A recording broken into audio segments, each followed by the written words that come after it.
in the temple courts, sitting among the teachers, listening to them and asking them questions.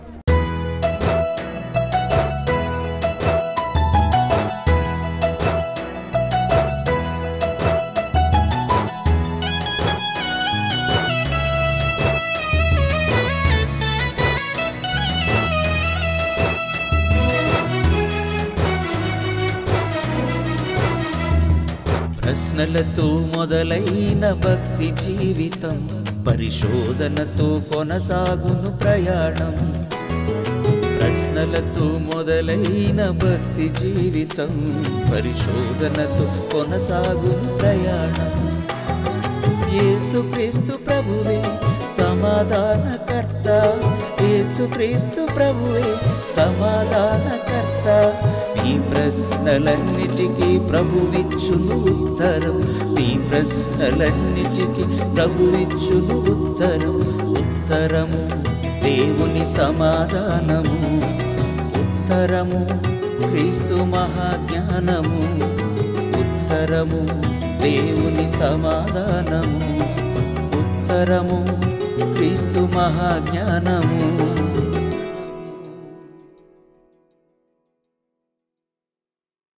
ప్రభు అయిన యేసుక్రీస్తు వారి నామములో మీ అందరికీ నా హృదయపూర్వకమైనటువంటి వందనములు. ఉత్తరం అనేటువంటి కార్యక్రమానికి మీ అందరికీ పునఃస్వాగతం. ప్రియులైనటువంటి దేవుని పిల్లలారా, దేవుని మహాజ్ఞానమును ప్రశ్నోత్తరాల రూపంలో ఈ కార్యక్రమంలో మనం నేర్చుకుంటున్నాం. కొంతమందికి కలిగినటువంటి ప్రశ్నలకు దేవుని వాక్యం నుండి సమాధానాలను నేను తెలియజేస్తున్నాను. గత భాగాలలో కొన్ని ప్రశ్నలకు సమాధానాలను మీరు గ్రహించారు. ఈ భాగంలో కూడా ఒక ఉన్నతమైనటువంటి సమాధానాన్ని మనం తెలుసుకుందాం.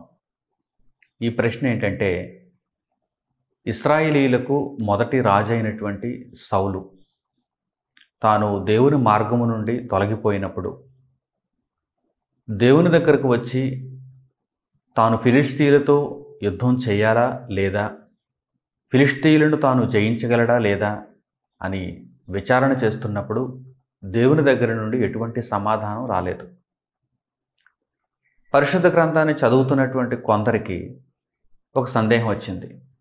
కర్ణపిశాచములు గల స్త్రీ దగ్గరకు సౌలు వెళ్ళినప్పుడు అక్కడ విచారణ జరిగినట్టుగా కనిపిస్తుంది కదా అని కొందరికి సందేహం వచ్చింది. ఇంతకీ దేవుని దగ్గర సౌలు విచారణ చేశాడా లేదా, విచారణ జరిగిందా లేదా అనేది కొంతమంది దేవుని గ్రంథాన్ని చదువుతున్నప్పుడు లేవనెత్తినటువంటి ప్రశ్న.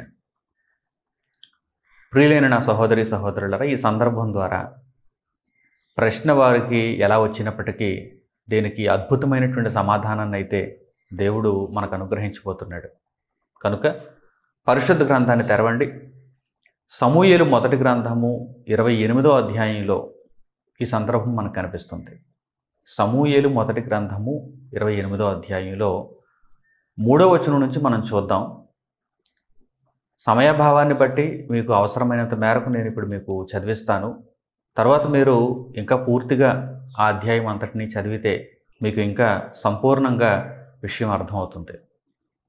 సమూయేలు మొదటి గ్రంథము 28వ అధ్యాయము 3వ వచనం నుంచి ఇప్పుడు చూడండి. సమూయేలు మొదటి గ్రంథం 28వ అధ్యాయం 3వ వచనం నుంచి.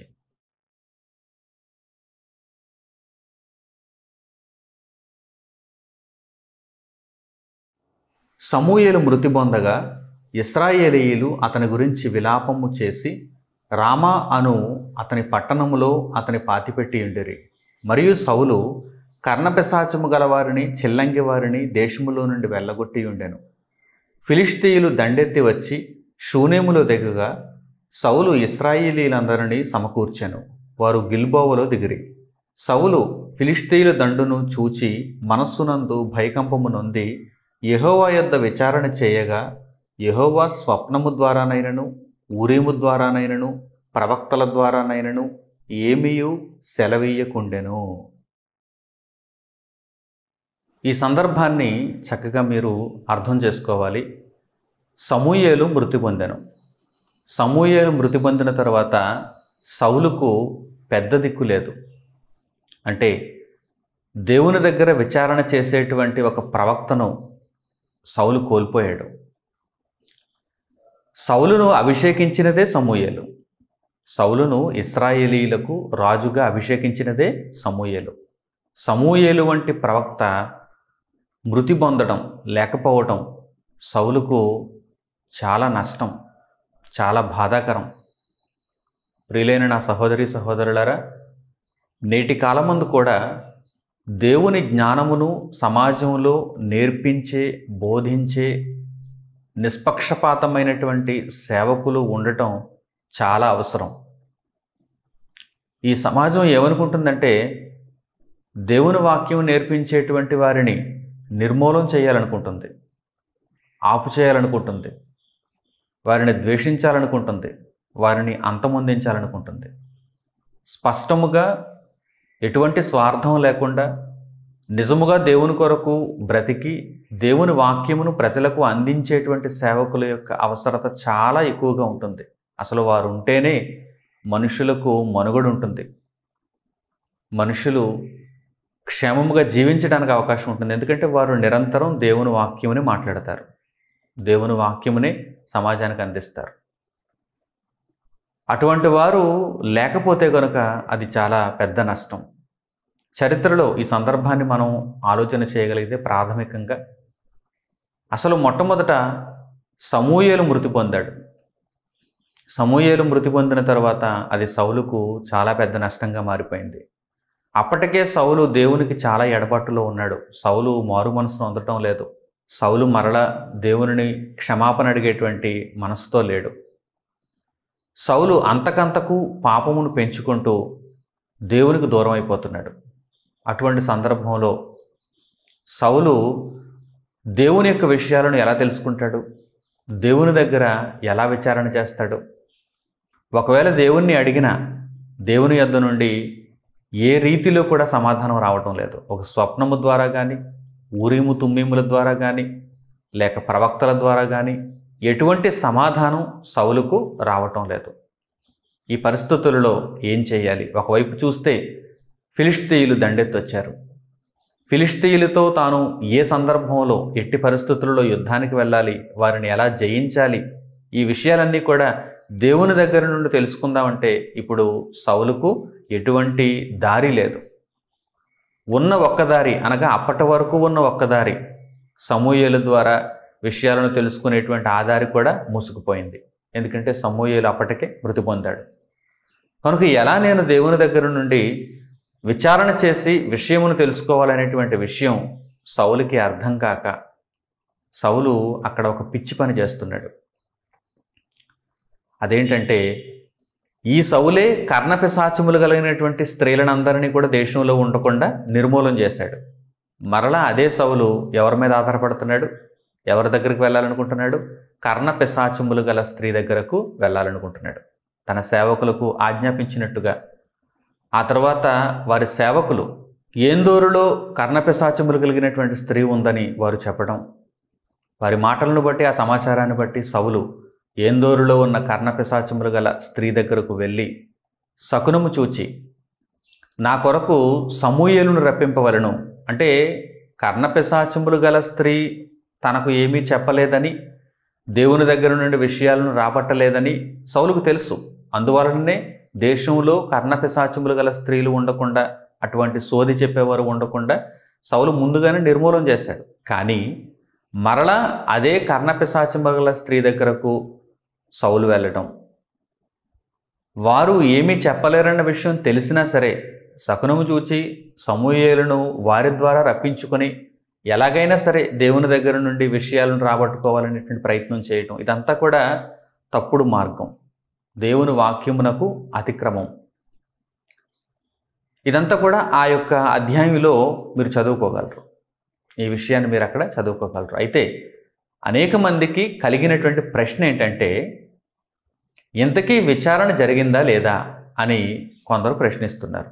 పరిశుద్ధ గ్రంథంలో ఇక్కడ ఈ విధంగా వ్రాయబడితే, అనగా కర్ణపిశాచములు కలిగినటువంటి స్త్రీ పాతాళములో నుండి సమూయేలును రప్పించటానికి ప్రయత్నం చేసినప్పుడు, దేవుడు సమూయేలును పంపించినప్పుడు సమూయేలు ద్వారా సౌలు ఏం తెలుసుకున్నాడు? సమూయేలు సౌలును కలుసుకున్నప్పుడు, అనగా మృతి పొందినటువంటి సమూయేలు యొక్క ఆత్మ పాతాళములో నుండి వచ్చి సౌలును కలుసుకొని సౌలుతో మాట్లాడినప్పుడు మరి విచారణ జరిగినట్టే కదా. కర్ణపిశాచములు కలిగినటువంటి స్త్రీ ద్వారా సమూయేలు వచ్చాడు, సమూయేలు ద్వారా సౌలు విచారణ చేశాడు అని కొందరు అనుకుంటున్నారు. ఇంతకీ అక్కడ విచారణ జరిగిందా లేదా?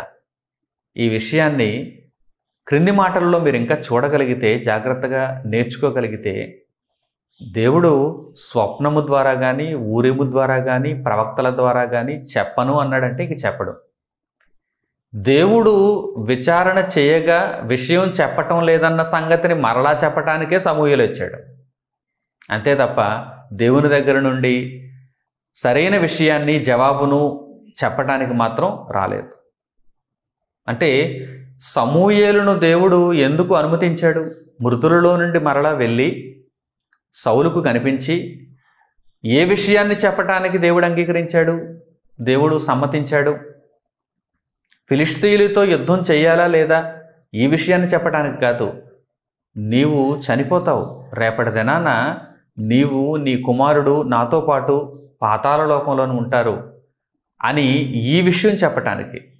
దేవునికి నువ్వు దూరం అయిపోయావు, అందువలననే నీవు విచారణ చేయగా స్వప్నము ద్వారా కానీ, ఊరిము ద్వారా కానీ, ప్రవక్తల ద్వారా కానీ నీకు ఎటువంటి సమాచారం దొరకటం లేదు అని ఈ విషయాన్ని చెప్పటానికి. కర్ణపిశాచములు కలిగినటువంటి వారిని నీవే దేశంలో నుండి నిర్మూలన చేసి మరలా అదే కర్ణపిశాచములు కలిగినటువంటి వారి యొద్దకు వెళ్ళి ఆధారపడుతున్నావంటే నీవు ఎంత పాపాత్ముడివో గ్రహించు అని ఆ విషయాన్ని చెప్పటానికి.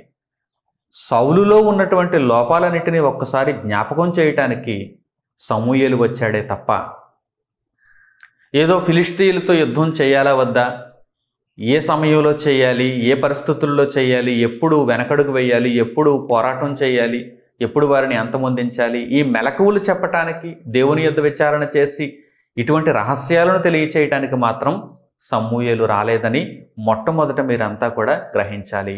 బైబిల్లో ఈ సందర్భాన్ని చదువుతున్నప్పుడు ప్రశ్న లేవనెత్తినటువంటి వారు కూడా జాగ్రత్తగా సమాధానాన్ని గ్రహించాలని నేను కోరుకుంటున్నాను. ఎందుకంటే సౌలు దగ్గరకు దేవుని చేత సమూయేలు పంపబడినప్పుడు సమూయేలు సౌలుకు ఏం తెలియజేశాడు?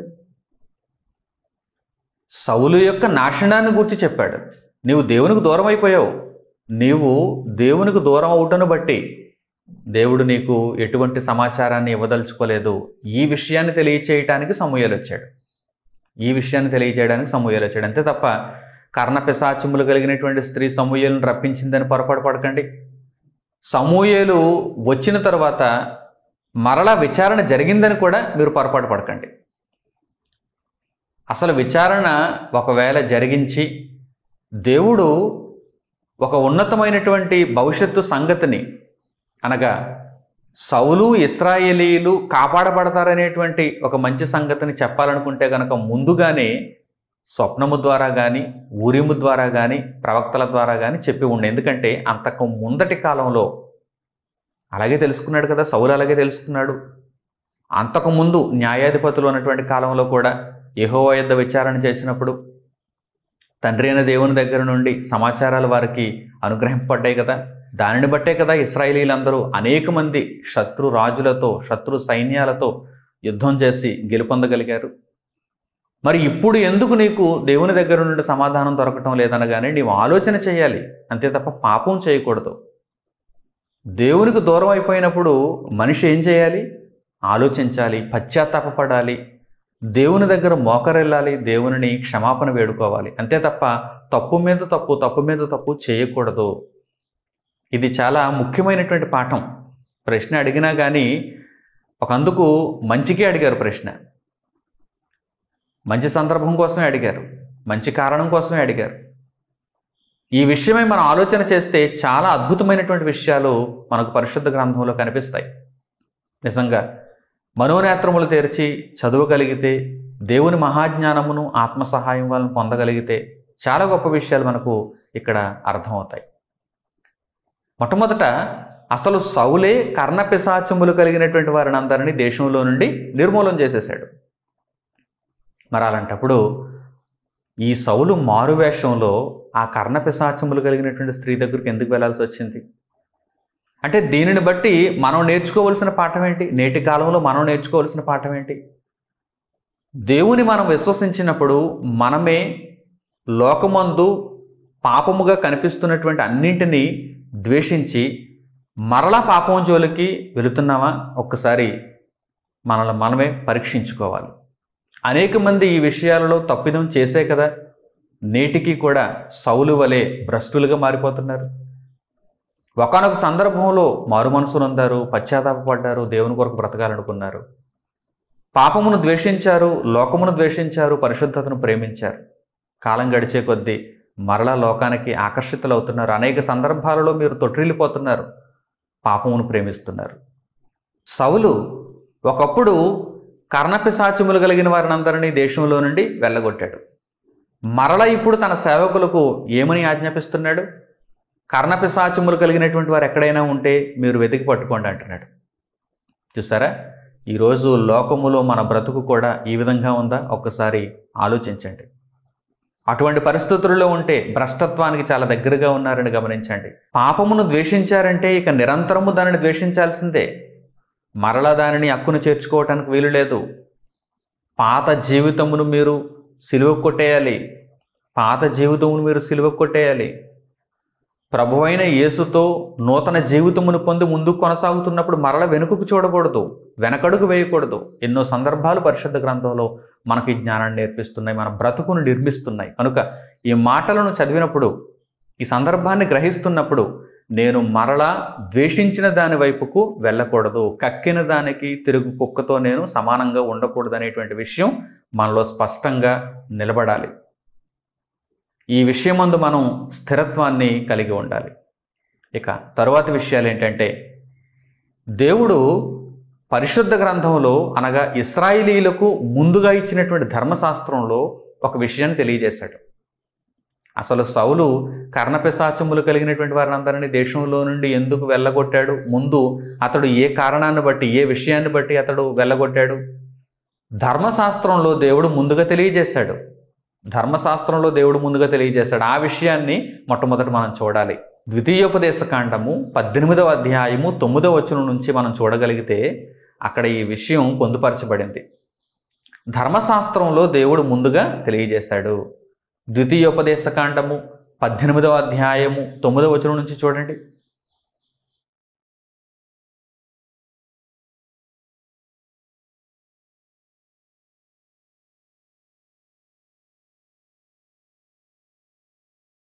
నీ దేవుడైన యెహోవా నీకు ఇచ్చిచున్న దేశమున నీవు ప్రవేశించిన తరువాత ఆ జనముల హేయ కృత్యములను నీవు చేయ నేర్చుకొనకూడదు.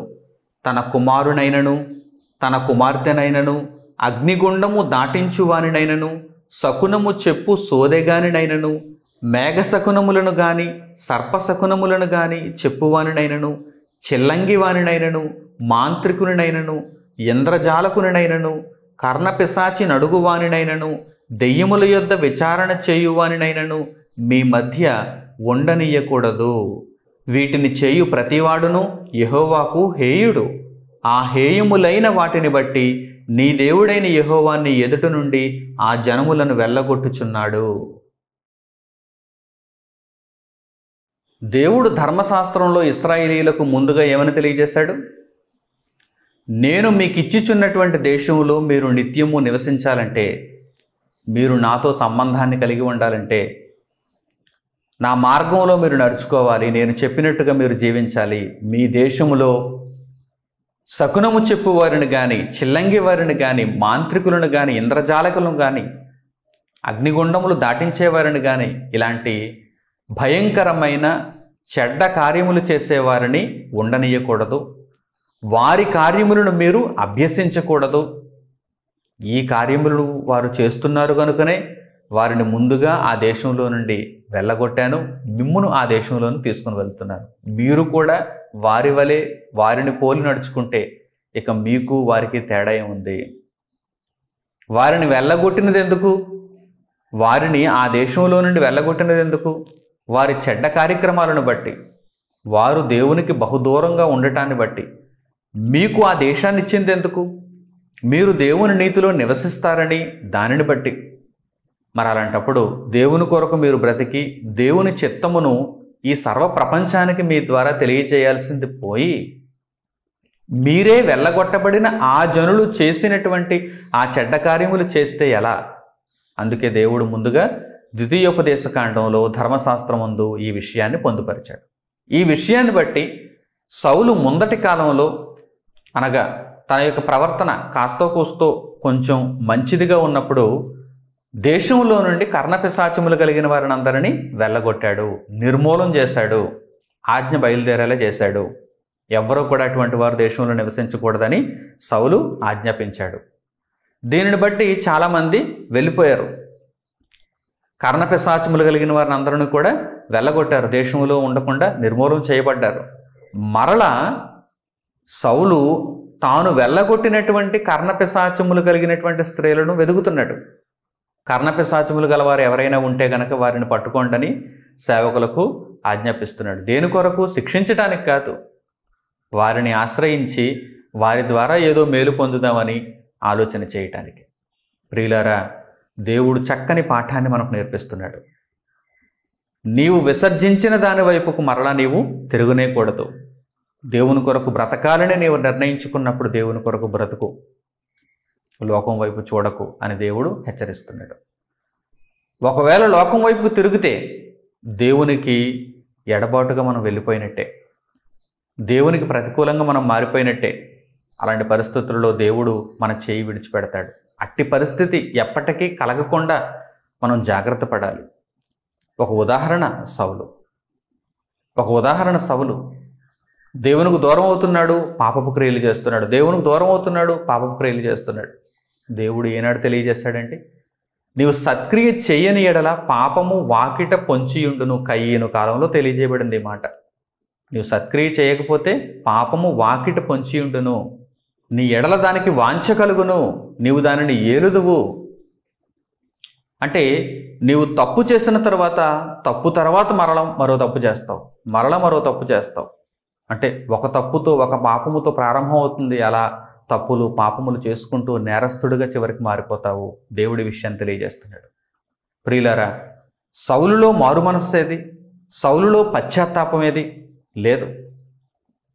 ఏదో కర్ణపిశాచములు గల స్త్రీ ద్వారా, ఆ సోది చెప్పే స్త్రీ ద్వారా నేను మృతులలో నుండి సమూయేలును రప్పించుకోవాలని, సమూయేలు ద్వారా ఏదో లాభాన్ని పొందాలని, యుద్ధంలో గెలుపొందాలని ఆలోచన చేస్తున్నాడే తప్ప మారు మనస్సునందాలని, దేవుని క్షమాపణ వేడుకోవాలని, దేవుని పాద సన్నిధిలో మోకరిల్లి ఏడవాలని, తన హృదయాన్ని, తన జీవితాన్ని ప్రోక్షించుకోవాలనేటువంటి మనస్సు సౌలులో కనిపిస్తుందా? లేదు. ఏదో విధంగా బలవంతంగా, బలాత్కారంగా, ప్రతి విధమైనటువంటి చెడ్డ మార్గంలో వెళ్ళి నేను లాభం పొందాలనేటువంటి ఆలోచనతోనే సౌలు కనిపిస్తున్నాడు తప్ప మారు మనస్సు నొంది దేవుని క్షమాపణ వేడుకుంటే, దేవుడే నాకు సహాయంగా ఉంటే ఆయన నాకు సమాధానం అనుగ్రహిస్తాడు కదా అనేటువంటి మనసు మాత్రం సౌలులో లేదు. అందుకే సౌలు చివరకు భ్రష్టుడిగానే మరణించాడు. అలాగని సౌలు ప్రారంభంలో ఎంత ఉన్నతుడు, సౌలు ప్రారంభంలో ఎంత గొప్పవాడు, ఇశ్రాయేలీయులకు రాజుగా అభిషేకింపబడ్డాడంటే, దేవుడు సౌలును బెన్యామీనీయులలో ఎన్నుకున్నాడంటే ఎంత గొప్ప విషయం. ఆ గొప్పతనాన్ని కాపాడుకోగలిగాడా సౌలు? ఆ గొప్పతనాన్ని నిలబెట్టుకోగలిగాడా సౌలు? కనుక ప్రియులారా, ఆత్మానుసారమైన ప్రారంభం శరీరానుసారమైనటువంటి ముగింపును కోరుకోకూడదు. ఆత్మానుసారమైన ప్రారంభం ఆత్మానుసారమైనటువంటి ముగింపుతో కూడుకున్నదిగా ఉండాలి. ఇదంతా కూడా మన జీవితాలకు ఒక చక్కని పాఠం ఏంటి. ఆత్మానుసారంగా జీవితాలను ప్రారంభిస్తున్నాం, బాప్తిస్మం తీసుకుంటున్నాం, దేవుని కొరకు బ్రతకాలని నిర్ణయించుకుంటున్నాం, కానీ శరీరానుసారంగా ముగిస్తున్నామేమో ఒక్కసారి గమనించుకోండి. అలా చేయటం వలన ఎటువంటి ప్రయోజనం లేదు. అలా చేయడం వలన చివరకు మనం భ్రష్టులమై నష్టపోయి తీవ్రమైనటువంటి శిక్షకు గురైపోతాం. కనుక ఇప్పుడే జాగ్రత్త పడి ఏవైనా లోపాలుంటే సరిచేసుకొని దేవుని వాక్యమును బట్టి మనలను మనమే దేవునిలో నిర్మించుకొని ప్రభు అయిన క్రీస్తు ద్వారా ముందుకు కొనసాగాలని మిమ్మల్ని అందరినీ నేను కోరుకుంటున్నాను. ముందటి కాలంలో ఒక 14 అధ్యాయాలు మీరు వెనక్కి వెళితే, అంటే సమూయేలు మొదటి గ్రంథం 28వ అధ్యాయంలో ఈ సందర్భాన్ని మనం చూసాం కదా.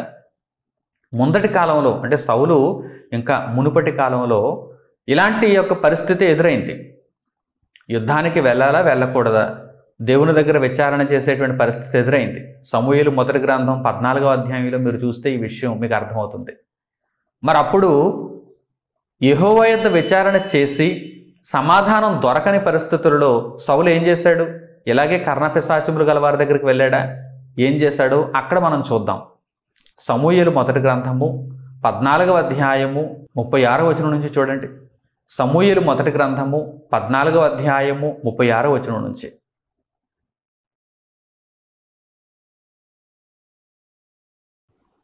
అంతటా మనము రాత్రియందు ఫిలిష్తీయులను తరిమి తెల్లవారు వరకు వారిని కలతపెట్టి శేషించువాడొకడును లేకుండా చేతము రండి అని సౌలు ఆజ్ఞయ్యగా జనులు నీ దృష్టికి ఏది మంచిదో అది చేయుమనిరి. అంతటా సౌలు యాజకుడు ఇక్కడనే ఉన్నాడు, దేవుని యొద్ద విచారణ చేయుదము రండని చెప్పి సౌలు ఫిలిష్తీయులు వెనుక నేను దిగిపోయిన ఎడల నీవు ఇశ్రాయేలీల చేతికి వారిని అప్పగింతువా అని దేవుని యొద్ద విచారణ చేయగా ఆ దినమున ఆయన అతనికి ప్రత్యుత్తరం ఇయ్యకుండెను. అందువలన సౌలు జనులలో పెద్దలు నా యుద్ధకు వచ్చి నేడు ఎవరి వలన ఈ పాపము కలిగెనో అది విచారింపవలెను. నా కుమారుడైన యోనాతాను వలన కలిగినను వాడు తప్పక మరణమవునని ఇశ్రాయేలీయులను రక్షించు యెహోవా జీవము తోడని నేను ప్రమాణము చేయుచున్నానెనను.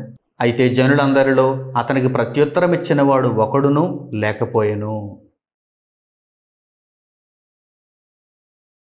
ప్రియులారా, ఈ సందర్భం కూడా మునుపు మనం చదువుకున్న సందర్భం లాంటిదే కదా. ఇశ్రాయేలీయులు ఫిలిష్తీయులతో యుద్ధం చేస్తున్నారు. అదే ఫిలిష్తీయులు శత్రువులు వారే. ఇప్పుడు వారి మీదకి నేను పోవలనా లేదా? విచారణ, దేవుని యొక్క విచారణ చేయటానికి సౌలు సిద్ధమయ్యాడు. యాజకుడు ఉన్నాడు, దగ్గరలోనే యాజకుడు ఉన్నాడు. యాజకుని ద్వారా మనము దేవుని యొక్క సంగతిని తెలుసుకుందాం అని సౌలు ప్రయత్నించినప్పుడు అప్పుడు కూడా సౌలుకు దేవుని యొద్ద నుండి సమాధానం దొరకలేదు. దేవుని యొద్ద విచారణ చేశాడు, సౌలుకు సమాధానం దొరకలేదు. అంటే అప్పటికే సౌలు దేవునికి ఎడబాటులో ఉన్నాడు. అయితే ప్రియులారా, ఈ సందర్భంలో సౌలు కాస్త యుక్తిగా ప్రవర్తించాడు. ఎందుకంటే అప్పటికి ఇంకా పూర్తిగా నాశనం అయిపోలేదు కదా, దేవుని మార్గంలో కాస్త కూస్తూ ఉన్నాడు. నిలబెట్టుకోవాలి, దేవునిలో జీవితాన్ని నిలబెట్టుకోవాలి, దేవుడు అవకాశం ఇచ్చినప్పుడు నిలబెట్టుకోవాలి. ఈ సందర్భంలో సౌలు దేవుని యొద్ద నుండి సమాధానం దొరకనప్పుడు ఏం చేస్తున్నాడు? కర్ణపిశాచములు కలిగినటువంటి వారి దగ్గరికి వెళ్ళాడా? వెతుక్కున్నాడా? లేదు. మరి ఏం చేస్తున్నాడు? తప్పు ఎవరి వలన జరిగిందో విచారణ చేయాలంటున్నాడు. అంటే దేవుని యొద్ద నుండి సమాధానం మన దగ్గరకు రావటం లేదంటే ఏం జరుగుండొచ్చు? నాలో కానీ, నా కుమారునిలో కానీ, ఇశ్రాయేలీయులలో ఎవరిలోనైనా కానీ తప్పు జరిగి ఉండవచ్చు, దోషము జరిగి ఉండవచ్చు. సౌలు అంతకుముందే యుద్ధానికి బయలుదేరినటువంటి వారు అందరి దగ్గర కూడా మాట తీసుకుంటాడు. మనం ఫిలిష్తీయులను అంతమొందించేంత వరకు కూడా ఏమీ తినకూడదు, త్రాగకూడదు అని మాట తీసుకుంటాడు. కానీ యుద్ధంలో బహుగా అలసిపోయినటువంటి సౌలు యొక్క కుమారుడు యోనాతాను ఒకానొక సందర్భంలో తన కర్రతో తేనె తీసుకొని తినడం జరుగుతుంది. అప్పుడు అతని కన్నులు ప్రకాశిస్తాయి. యుద్ధంలో మరి భయంకరంగా అతడు పోరాడి చాలామంది శత్రువులను అతడు అంతమొందింపజేస్తాడు.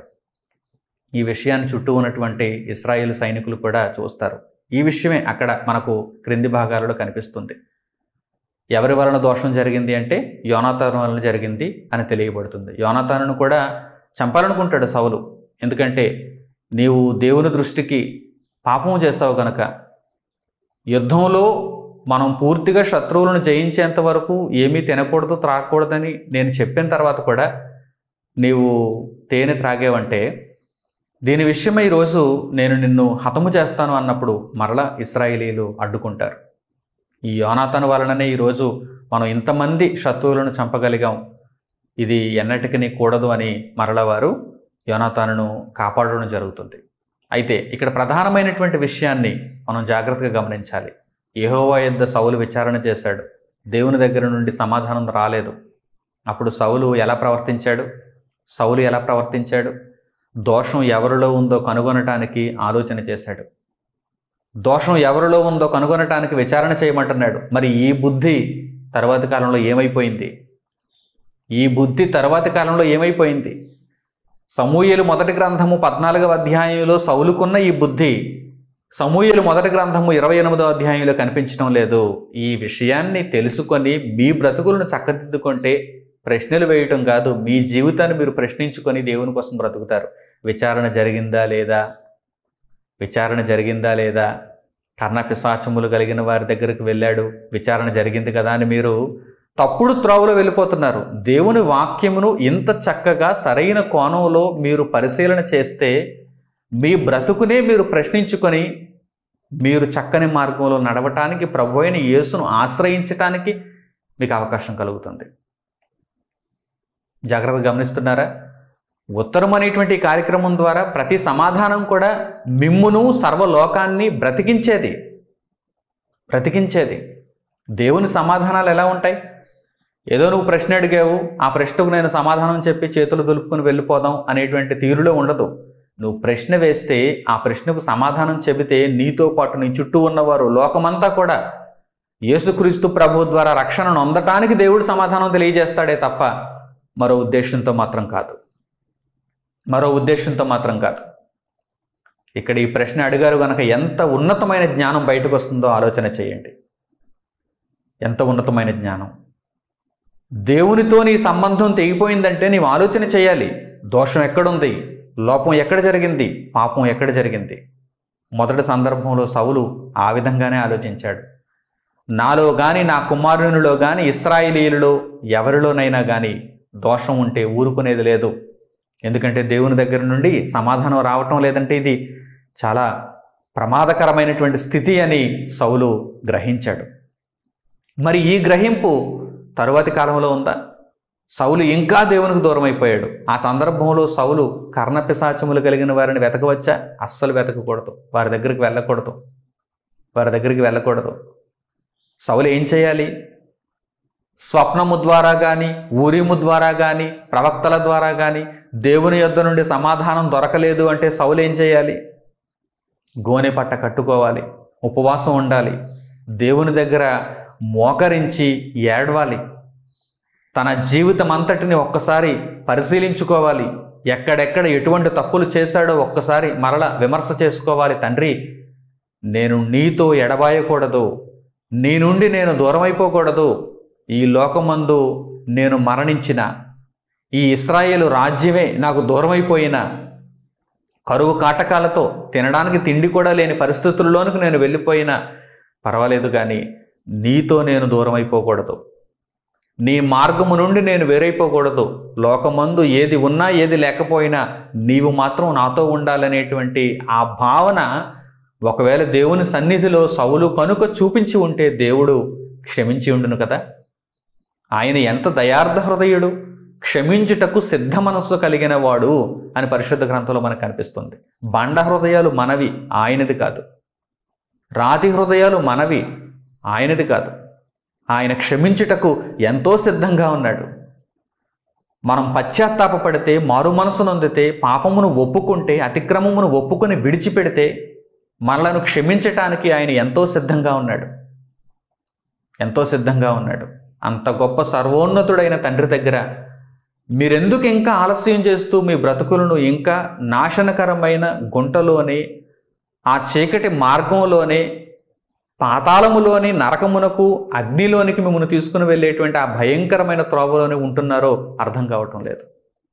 మిమ్మల్ని మీరు ప్రశ్నించుకొని వెంటనే దేవుని సన్నిధిలో మీరు మోకరించి దేవుని కొరకు బ్రతకాలని ఈ పాఠము మిమ్మల్ని కోరుకుంటోంది, ఒక విధంగా హెచ్చరిస్తోంది. ప్రియులారా, సౌలు ఒకవేళ నిజంగా దేవుని సన్నిధిలో తాను ప్రోక్షింపబడి దేవుణ్ణి కోరుకుంటే కనుక ఇశ్రాయేలీలకు రాజుగా అభిషేకించినటువంటి తండ్రి సౌలు మారు మనసు నొంది తన పాపమును ఒప్పుకుంటే క్షమించడా? కానీ సౌలులో అటువంటి మనసు లేదండి. నేను ఏ విధంగా అయినా సరే, అంటే దేవుడు స్వప్నము ద్వారా, ఊరిము ద్వారా, ప్రవక్తల ద్వారా నాకు ఒకవేళ సమాధానం ఇవ్వకపోతే కర్ణపిశాచములు కలిగిన వారు ఉన్నారు కదా, అంటే వారిలో ఏమైనా ఉందా? వారేమైనా దేవుని దగ్గర నుండి సమాధానాన్ని రాబట్టగలరా? వారికి అంత శక్తి ఉందా? వారు ఎందుకు పనికిరాని వారు సోది చెప్పుకునేవారు. వారు అలాంటి నిష్ప్రయోజకులైన వారిని ఆశ్రయించాడంటే దేవునికి మరింత కోపం పుట్టదా? అందుకే సమూయేలు వచ్చి సౌలును గద్దిస్తున్నాడు. విచారణ చేస్తే సమాధానం ఇవ్వటం లేదు, సౌలుని గద్దిస్తున్నాడు. రేపటి రోజున నీవు నీ కుమారుడైనటువంటి యోనాతాను మృతుల లోకంలో ఉంటారు, నాతో పాటు ఉంటారు. నీవు దేవునికి ఎంత విరోధంగా ఎందుకు బ్రతుకుతున్నావు? మారు మనస్సు లేదు, పశ్చాత్తాపం లేదు, ఎందుకు విరోధంగా బ్రతుకుతున్నావు అని ప్రశ్నించి సమూయేలు వెళ్ళిపోయాడు. ఆ తర్వాత ఆహారం మింగుడు పడటం లేదు సౌలుకి. ఎంతో బలవంతం చేస్తే కానీ అన్నం తినలేకపోయాడు, ఆహారాన్ని తీసుకోలేకపోయాడు, బలహీనుడైపోయాడు. నేను ఎంత దౌర్భాగ్యుడినా అనుకున్నాడు. అయినా కానీ మారు మనసు రావటం లేదు, పశ్చాత్తాపం రావటం లేదు. ప్రియులారా, ఆలోచన చేయండి. మీ జీవితాలలో కూడా ఎంత కఠినమైన హృదయాలు మీలో ఉన్నాయా? మారు మనసు నొందలేనటువంటి పరిస్థితుల్లోనికి మీరు వెళ్ళిపోతున్నారా? దేవుని వైపు తిరగలేని పరిస్థితుల్లోనికి మీరు వెళ్ళిపోతున్నారా? అయితే ఒక్కసారి ఆలోచన చేసుకోండి. ఈ పాఠాన్ని ఒక్కసారి మీరు జాగ్రత్తగా పరిశీలించండి. దేవుని వాక్యాన్ని జాగ్రత్తగా చదవండి. ఒక సందర్భంలో ఈ విషయాన్ని గురించి దేవుడు పలికించాడు, వ్రాయించాడు. ఆ మాటను ఇప్పుడు మనం చూద్దాం. దినవృత్తాంతములు 1వ గ్రంథము 10వ అధ్యాయము 13వ వచనం. దేవునికి సౌలు మీద ఎందుకు ఇంత విపరీతమైన కోపం వచ్చిందో, సౌలు దేవునికి ఎంత దూరంగా ఎందుకు వెళ్ళిపోయాడో ఆ మాటల్లో కారణాలను దేవుడు తెలియజేస్తున్నాడు. చూడండి, ఆ కారణాలను ఎందుకు తెలియజేస్తున్నాడంటే, మీరు కూడా మీ జీవిత కాలంలో దేవునికి దూరం అయిపోకుండా ఉండాలంటే ఇలా జాగ్రత్త పడండి. ఆ లోపాలను సవరించుకోవడానికి ప్రయత్నం చేయండి. దేవునికి దగ్గర అవ్వండి. దేవుడు ఆశిస్తున్నాడు. దినవృత్తాంతములు 1వ గ్రంథము 10వ అధ్యాయము 13వ వచనం చూడండి. దినవృత్తాంతములు 1వ గ్రంథము 10వ అధ్యాయము 13వ వచనం.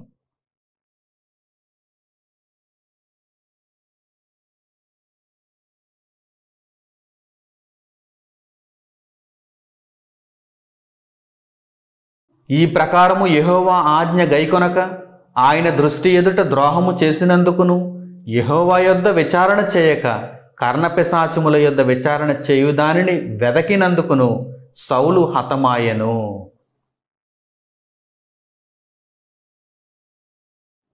సౌలు ఎందుకు హతమయ్యాడు? మారు మనసు నొందకుండా, పశ్చాత్తాప పడకుండా, దేవునితో సంబంధాన్ని కలిగి లేకుండా ఎందుకు మరణించాడు? మరణించే నాటికి ఎలా ఉండాలి? దేవునికి ఆమోదయోగ్యంగా ఉండాలి. కానీ దేవునికి దూరం అయిపోయి ఎందుకు హతమయ్యాడు? దేవునికి దూరం అయిపోయి ఎందుకు హతమయ్యాడు? అమాలేకీయుల విషయంలో దేవుని మాటను పట్టించుకోలేదు. కారణం, మొదటి కారణం. తర్వాత యెహోవా యొద్ద విచారణ చేయక. ఏ మునుపటి కాలంలో అయితే దేవుని దగ్గర నుండి సమాధానం ఆనాటికి రానప్పుడు మరలా నేను తిరిగి ప్రయత్నించాలనేటువంటి భావనతో ఉన్నాడు కదా. కానీ తరువాతి సందర్భంలో ఎందుకు లొంగిపోయాడు? ఎందుకు ఓడిపోయాడు? ఆలోచించండి. సౌలు ఎందుకు హతమయ్యాడు అనగా, హతమయ్యాడు అంటే దేవునికి దూరం అయిపోయిన పరిస్థితుల్లో చచ్చిపోయాడు. ఆత్మానుసారమైనటువంటి ప్రారంభం, శరీరానుసారమైనటువంటి ముగింపు. కారణాలేంటి? దేవుడు తెలియజేస్తున్నాడు చూడండి. అమాలేకీయుల విషయంలో దేవుని మాట వినలేదు, సొంత ప్రయత్నాన్ని నెరవేర్చుకున్నాడు, స్వాభిప్రాయాన్ని నెరవేర్చుకున్నాడు, దేవునికి దూరం అయిపోయాడు. మరలా కనీసం చివరి కాలంలోనైనా సరే పశ్చాత్తాపపడి దేవుని వెతుకుతాడేమో అనుకుంటే చివరి కాలంలో ఏం చేశాడు? కర్ణపిశాచములు గల వారిని వెతికాడు. యెహోవా యొద్ద విచారణ చేయక కర్ణపిశాచములు గల వారిని వెతికాడు. వారి దగ్గర ఏం విచారణ పొందలేదు. విచారణ జరిగిందా లేదా అని కొంతమంది ప్రశ్నిస్తున్నారు కదా. విచారణ ఎక్కడ జరిగింది? ఫిలిష్తీయులను ఏమైనా అంతమొందింప చేయగలిగాడా? ఫిలిష్తీయులపై ఏమైనా జయం పొందగలిగాడా? లేదండి. హతుడైపోయాడు, మరణించాడు. ఆ తర్వాత వీరుడైన, దేవునికి దగ్గరగా ఉన్న, దేవుని ఆత్మను పొందిన దావీదు ద్వారా మరలా ఇశ్రాయేలీయులు విజయమును సంపాదించుకోగలిగారు. ప్రియులారా, ఆలోచించండి. సౌలు జీవితం మనకు ఒక పాఠాన్ని నేర్పిస్తుంది. అలా ఉండకూడదని, ఆత్మానుసారమైనటువంటి ముగింపుతో మనం దేవుని కొరకే బ్రతికి మరణించాలని సౌలు యొక్క జీవితం మనకు పాఠాన్ని నేర్పిస్తుంది. సౌలు జీవితం మనకు పాఠాన్ని నేర్పిస్తుంది. లోకమందు నీవు విడిచిపెట్టిన దాని వైపు మరలా నీవు తిరిగి వెళ్ళినంత మాత్రాన నీవు పొందే సుఖమంటూ ఏది ఉండదు. దేవునికి దూరం అయిపోయిన పరిస్థితుల్లోనే నీవు చనిపోతావు. అటువంటి స్థితి చాలా ఘోరమైనది. నరకమందు ఒక మూలకు త్రోయబడతావు, నిత్య శిక్షలోనికి వెళ్ళిపోతావు. కనుక అటువంటి ప్రమాదకరమైనటువంటి పరిస్థితుల్లోనికి నీవు ఎప్పటికీ వెళ్లకుండా దేవుని కొరకు బ్రతికిన వాడవై, దేవుని కొరకు బ్రతికిన వారై మీరంతా కూడా దేవుని రాజ్యంలో ప్రవేశించాలని, పాపమును ద్వేషించి యేసుక్రీస్తు ప్రభువును ప్రేమించి నీతిని హత్తుకొని జీవించాలని నేను కోరుకుంటున్నాను. అలాగుననే చరిత్రలో మరో రాజు కూడా ఉన్నాడండి. ఆ రాజు పేరు ఆసా. ఈ ఆసా విషయంలో కూడా ఈ సందర్భానికి సంబంధించి ఒక మాట వ్రాయబడింది. ఆ విషయాన్ని కూడా మీకు ఇప్పుడు పరిచయం చేస్తాను. దినవృత్తాంతములు 2వ గ్రంథము 16వ అధ్యాయము 12వ వచనం నుంచి చూడండి. దినవృత్తాంతములు 2వ గ్రంథము 16వ అధ్యాయము 12వ వచనం నుంచి.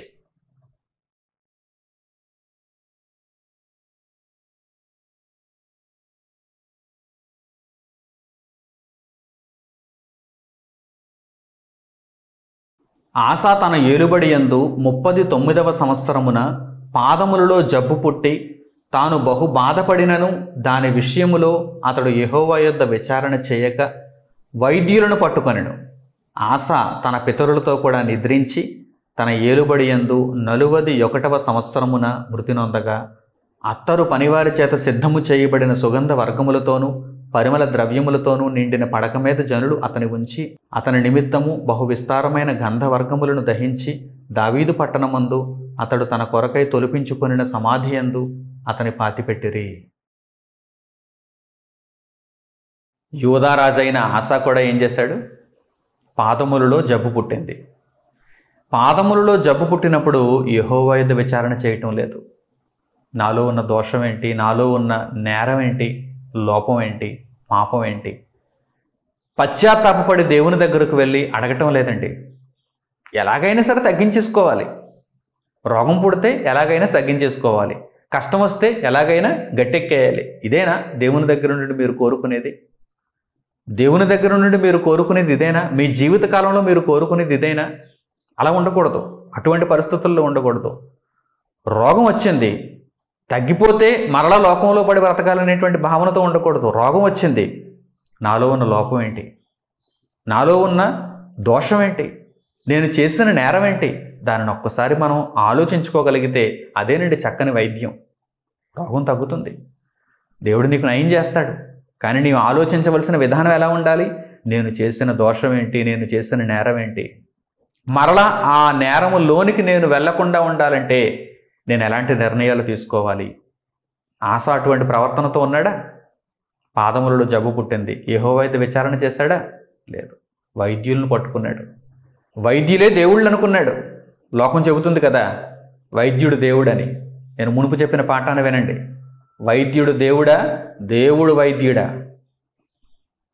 టైటిల్ వింటేనే అర్థమవుతుంది సగం పాఠం. ప్రియులారా, ఆనాడు యోధా రాజు అయినటువంటి ఆసా పాదములలో పుట్టినటువంటి జబ్బును బట్టి దేవుని యొద్ద విచారణ చేయకుండా వైద్యులను పట్టుకున్నాడు. తరువాతి మాట వెంటనే కంటిన్యూషన్ ఏమని రాయబడిందో చూడండి. ఆసా చచ్చిపోయాడు, ఆసా మరణించాడు. వైద్యులను పట్టుకున్నాడు, ఆసా మరణించాడు. ప్రియులైన దేవుని పిల్లలారా, ఆలోచన చేయండి. అంటే ఈనాటి కాలంలో మీరు వైద్యులను పట్టుకోకూడదని నేను చెప్పడం లేదు. దేవుని యొద్ద విచారణ చేయకపోవడం తప్పని నేను తెలియజేస్తున్నాను. అంటే వైద్యం తీసుకోవద్దా అని అడుగుతారు మీరు. ఎందుకంటే వికటంగా కూడా ప్రశ్నించేవారు కూడా లేకపోలేదు కదా. అసలు ప్రకృతిలో ఔషధాన్ని ఇచ్చిందే దేవుడు. ఈరోజు ఒక వైద్య శాస్త్రం అనేది మన కంటికి కనిపిస్తుందంటే అది దేవుని యొక్క చలువ, దేవుని యొక్క సహాయం. ప్రకృతిలో ఈ ఔషధాలు లేకపోతే వారేం చేయగలరు? వారు ఏ వైద్యం చేయగలరు? అసలు వైద్యం అంటే ఏంటి? ప్రకృతిలో ఏ ఔషధాన్ని ఎంత పరిమాణంలో, ఏ కాలంలో, ఏ రోగానికి ఎలా తీసుకోవాలనేది చెప్పేదే వైద్యం. దీన్ని అంతటినీ సృష్టించిన వాడే దేవుడు. దేవుని మీద ఆధారపడాలి అని దేవుని వాక్యం సెలవిస్తోంది. దేవుని మీద ఆధారపడాలి. అప్పుడు ప్రకృతిలో ఔషధాన్ని నీకు ఎలా ఇవ్వాలో దేవుడు నిర్ణయిస్తాడు. ఏ వైద్యుడిని నీ దగ్గర పంపించాలో, ఏ వైద్యుడి దగ్గర నువ్వు వెళ్ళాలో దేవుడు నిర్ణయిస్తాడు. కానీ దేవుని యొద్ద విచారణ చేస్తున్నావా? దేవుని మీద ఆధారపడుతున్నావా? దేవుని దగ్గర నీ లోపం ఏంటో ఒక్కసారి నీవు విచారిస్తున్నావా? గమనిస్తున్నావా? పరిశీలన చేసుకుంటున్నావా? దీనినే దేవుడు అడుగుతున్నాడు. దీనినే దేవుడు అడుగుతున్నాడు. కనుక ప్రియులారా, నేటి కాలమందు ఈ విషయాలన్నిటినీ పాఠములుగా స్వీకరించి మన బ్రతుకును చక్కగా దేవుని మార్గంలో మనం నిలబెట్టుకోవాలి. ఇప్పుడు మనకు దేవుడు స్వప్నము ద్వారా కానీ, ఊరిము ద్వారా కానీ, ప్రవక్తల ద్వారా కానీ సెలవివ్వడు. ఎందుకంటే కాలం మారింది. పాత నిబంధన కాలంలో నుండి క్రొత్త నిబంధన కాలంలోనికి మనం వచ్చాం. టర్మ్స్ అండ్ కండిషన్స్ అనే పాఠంలో అమలులో ఉన్న కాలం అనేటువంటి భాగంలో నేను ఈ విషయాన్ని తెలియజేశాను కదా. కనుక నేటి కాలం ముందు మనం ఎలా విచారణ చేయాలి, నేటి కాలం ముందు మనము దేవునితో సాన్నిహిత్య సంబంధాన్ని కలిగి ఉండి దేవుని మార్గంలో నడుచుకుంటూ ఎలా విచారణ చేయాలి, ఎటువంటి విషయముల కొరకు విచారణ చేయాలి, విచారణ చేసి దేవుని యొద్ద నుండి సమాధానాన్ని ఎలా పొందాలి అనేటువంటి విషయాలను తెలుసుకోవాలనుకుంటే కనుక దేవుడు దానికి కూడా సమాధానం అనుగ్రహించాడు. యెషయా గ్రంథము 11వ అధ్యాయము 10వ వచనం చూడండి. యెషయా గ్రంథము 11వ అధ్యాయము 10వ వచనంలో ఆ సమాధానం మనకు కనిపిస్తుంది.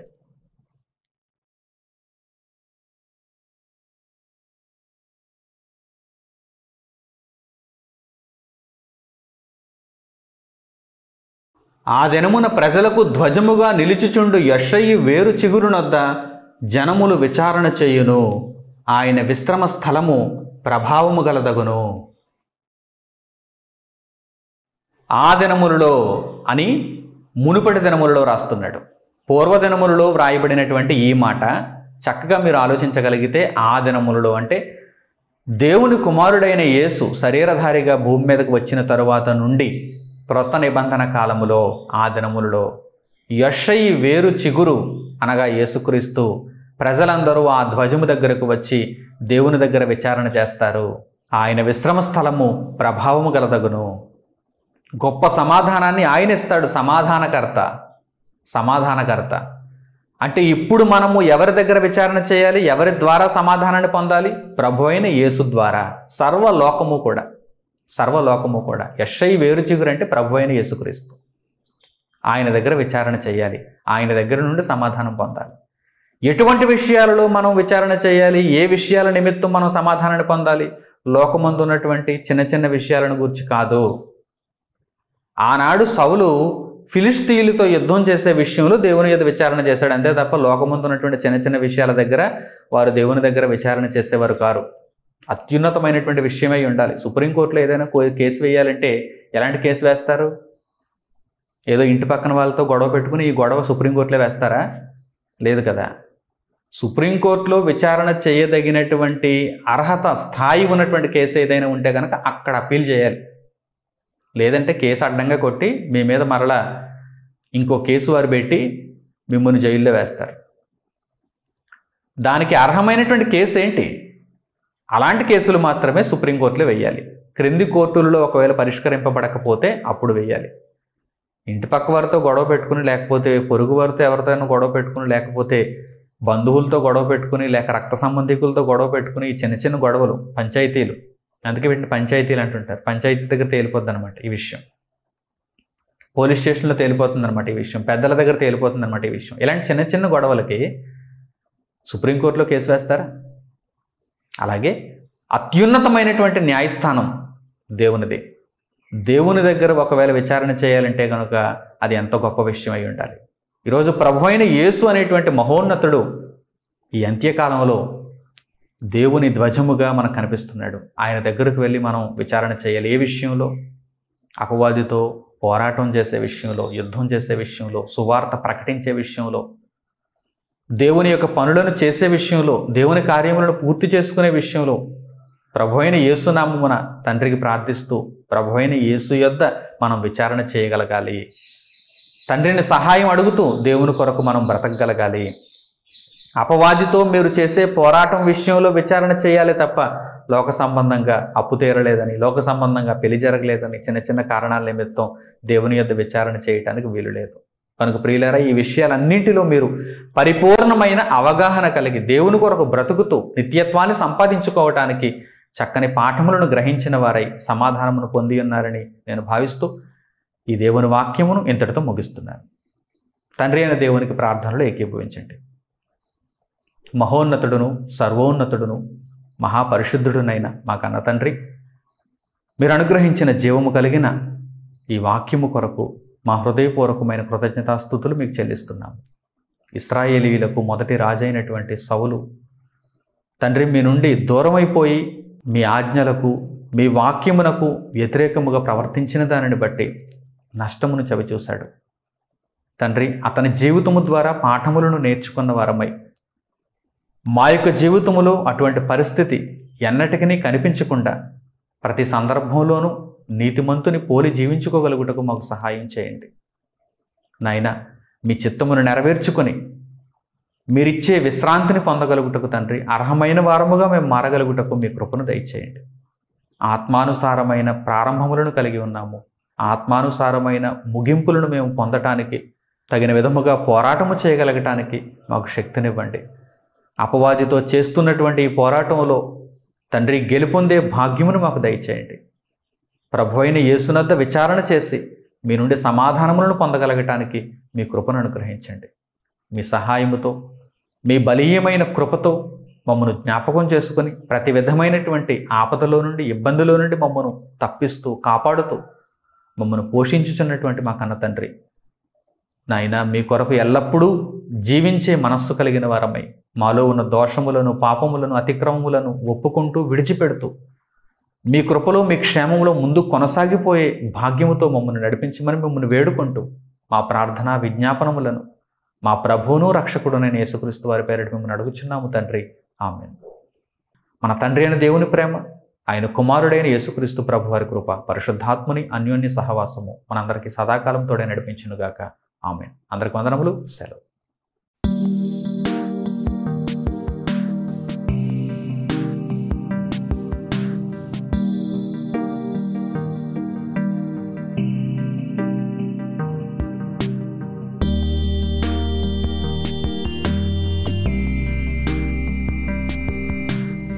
సహోదరులు మణికుమార్ గారు ప్రసంగించిన ఎన్నో ఆత్మ సంబంధమైన సంగతులను ఉచితముగా వీక్షించుటకు మా యూట్యూబ్ ఛానల్స్ ను తప్పక దర్శించండి.